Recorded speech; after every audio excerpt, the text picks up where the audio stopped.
హృదయంలోనో ఎక్కడో నాలుగు మీద కాదని నువ్వో సగం నేనో సగం, సగాలు రెండు ఒకటైతే జగానికి ఒక నిండుదనం అన్నాడు ఇప్పుడు పాత సినిమా కవి.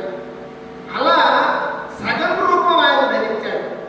చూడండి, ఈశ్వరుడు కుడివైపు, అమ్మవారి ఎడవైపు ఉంటే జడ కొప్పు ఈశ్వరుడికి ఉంటే ఇటు పక్క అమ్మవారికి పాపిట పిల్ల చూడాలని ఉంటుంది. కొంచెం కిందకు వస్తే అమ్మవారికి కస్తూరితో కలిసిన పన్నీరుతో కలిపిన కస్తూరి బొట్టు ఉంటుంది ఎడవైపు, ఇటువైపు మూడవ కన్ను ఉంటుంది. మరి కొంచెం కిందకు వస్తే ఈ చెవులకు కుడివైపు నాగకడియంగా ఆయన నాగాభరణం ఉంటే అమ్మవారికి ఆటంకాలు ఉంటాయి. అలాగే గొంతు దగ్గరకు వస్తే ఆయన్ని నల్లగా విషం మింగాడటానికి గుర్తుగా నల్లగా ఉంటే ఇటు పక్క గంధ బొట్టు ఉంటుంది. ఇంకా మెడలోకి వస్తే ఒక పక్క రుద్రాక్షమాలలో